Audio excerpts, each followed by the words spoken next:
Si ustedes van al Nuevo Testamento, van a encontrar que Pablo escribió 3 cartas que se llaman cartas pastorales. Me refiero a 1 y 2 Timoteo y la carta a Tito. Y me imagino que tal vez alguna vez las han leído.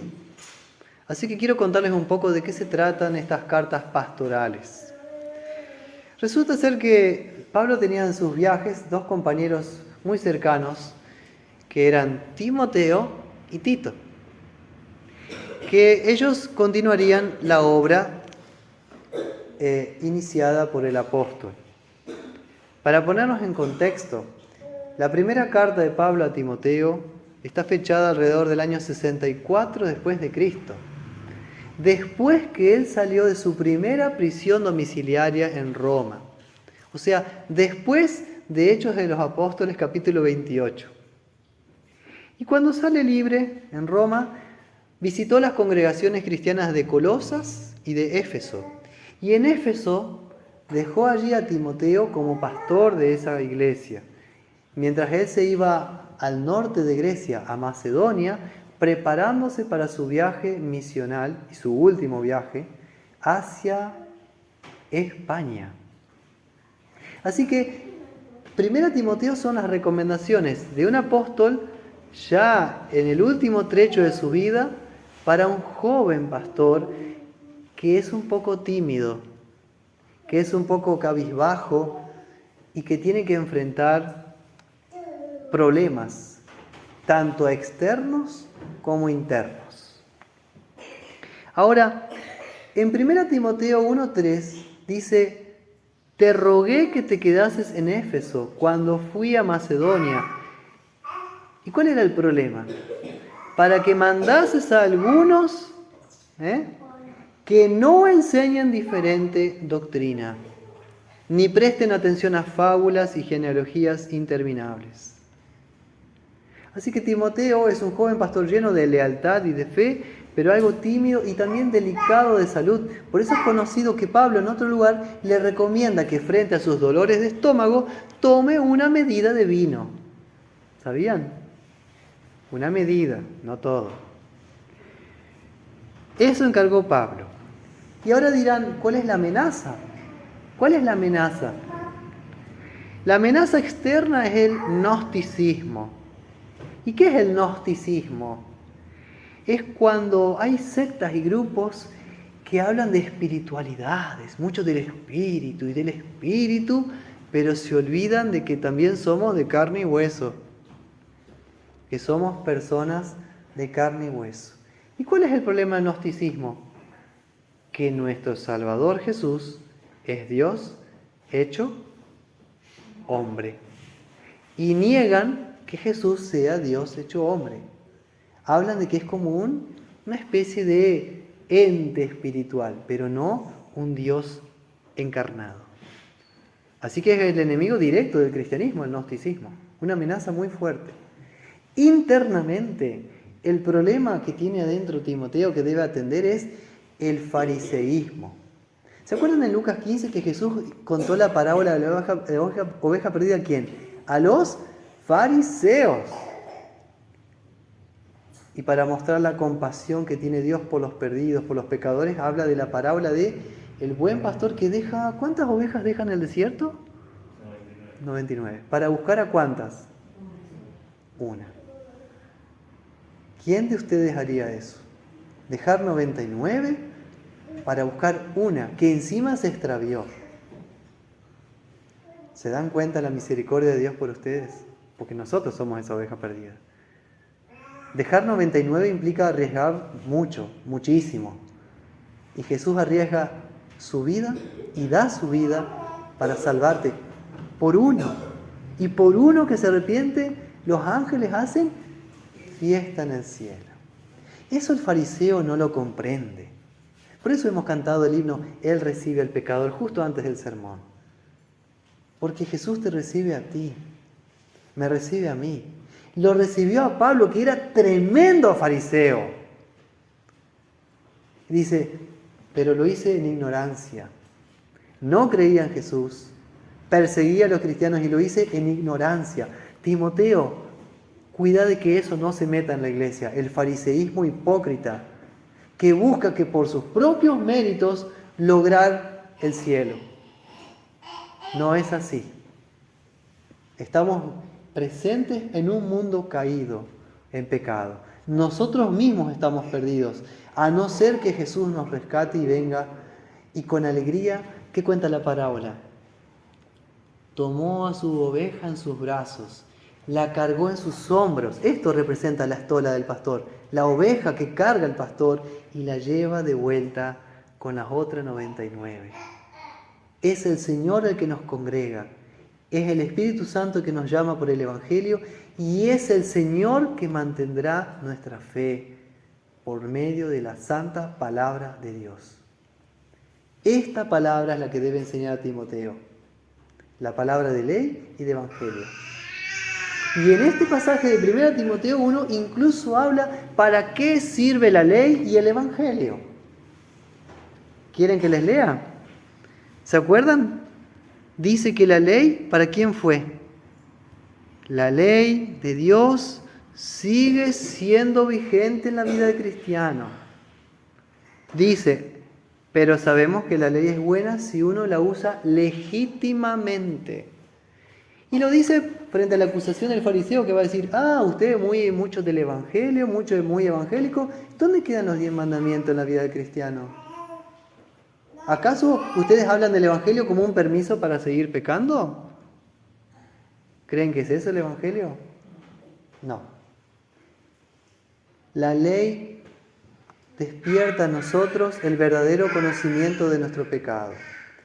El uso legítimo y propio de la ley de Dios es lo que se llama el segundo uso de la ley. Recordarán, el primer uso, freno. Acuérdense del semáforo en rojo. Hay que poner el freno y no pasar, no como las 3 motos que pasaron a toda velocidad entrando en Concepción del Uruguay. ¿Qué pasa? Una vez cruzas en rojo, otra vez cruzas en rojo, la tercera vez te estampillás y te matás. ¿O estoy diciendo algo loco? Ese es el primer uso de la ley como freno, pone límites para que haya un orden social en el mundo. Pero el segundo uso de la ley es el corazón. Mira a tu corazón. Dios pone un espejo para que tu alma se vea reflejada. Y ese es el segundo uso de la ley que habla Pablo a 1 Timoteo. Acuérdate de predicar la ley en segundo uso. Espejo para nuestra alma. Y este uso de la ley es ¿para qué? Dice, para que nos reconozcamos como transgresores, como desobedientes, como impíos, o sea, gente sin piedad. Para que nos reconozcamos como pecadores, bueno, para que nos reconozcamos como sodomitas. ¿Saben qué son los sodomitas? Los que vivían en Sodoma y Gomorra. ¿Y cómo eran los habitantes de Sodoma? Homosexuales. Está condenado por la ley de Dios la homosexualidad. ¡Ja! La ley despierta ira y enojo también en el hombre moderno, ¿no? Nadie quiere reconocer que esto es un pecado. Secuestradores. Bueno, no creo que ninguno de ustedes haya secuestrado nada, ¿no? Pero secuestradores. ¿Mentirosos? ¿Ustedes son mentirosos?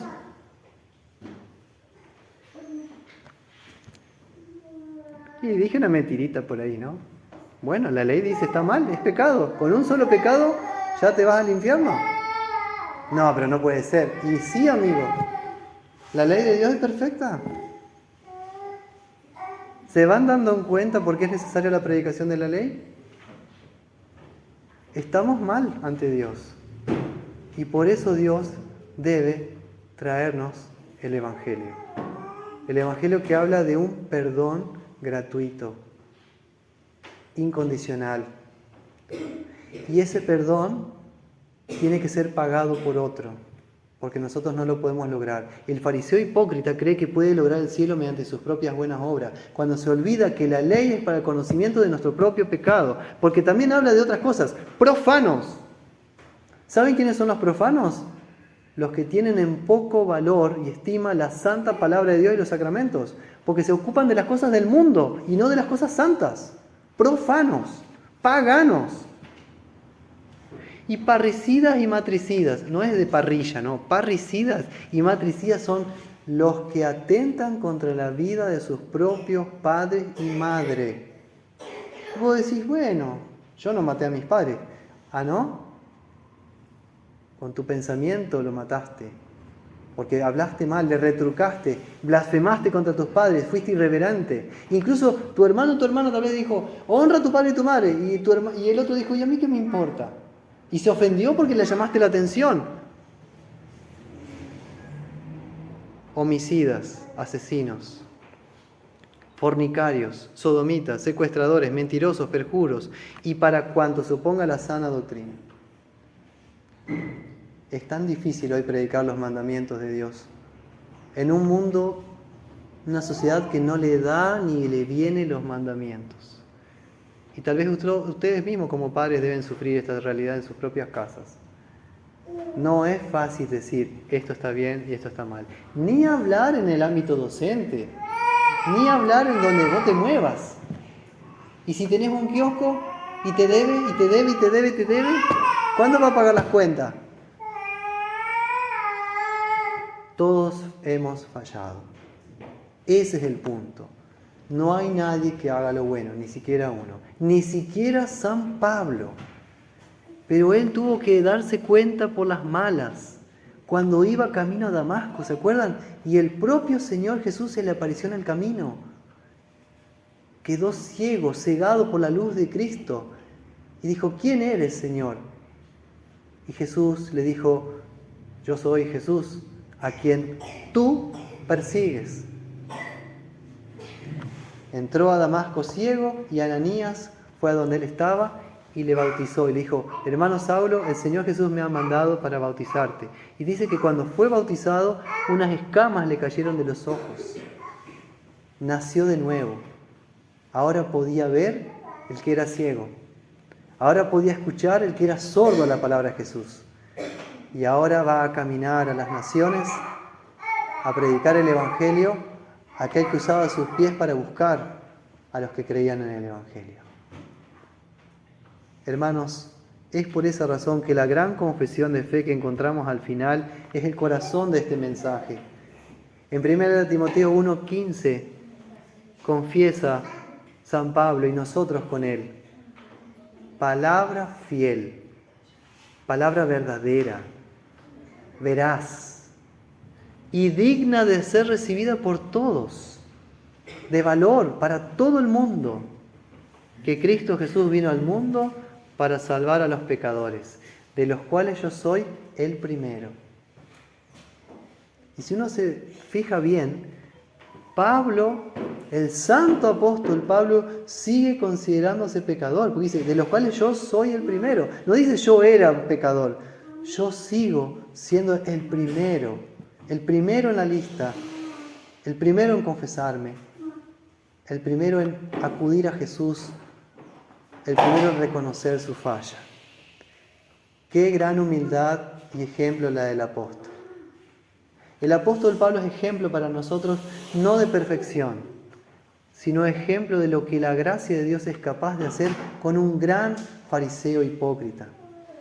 Por esa razón le recuerda a Timoteo estas cosas, para que este joven pastor no caiga en el pecado de la soberbia, de creerse mejor que sus propias ovejas. Ese es el gran pecado de un pastor, la soberbia. De creerse más que los demás porque está en contacto íntimo con la palabra de Dios constantemente, pero sin embargo puede descuidar a sus ovejas. Por el otro lado, la oveja, el gran pecado de la oveja, ¿saben cuál es? Creer que Jesús no le ama. Creer que Jesús se olvidó de ella. Cuando en la parábola de la oveja perdida vemos cuánto arriesga Jesús para salvarnos. Nunca desconfíes del amor de Jesús por ti. Esa es la flecha encendida de fuego que va directo a nuestra conciencia de parte de Satanás, para que dejes de creer que Jesús realmente te estima, te aprecia y te ama, y que dio su vida por ti. Por eso Pablo dice una vez más, este es el mensaje que todos deben recibir y creer. Cristo Jesús vino al mundo a salvar a los pecadores, de los cuales nosotros, somos los primeros. Este es el mensaje que los pastores deben atesorar y perpetuar en la iglesia de Cristo. Y para eso están los pastores en la iglesia, como don de Cristo a la iglesia, para que sigan preservando esta doctrina pura de la ley y del Evangelio para nosotros y para los que vendrán. Que Dios nos ayude a esto. Así sea. Amén. Nos ponemos.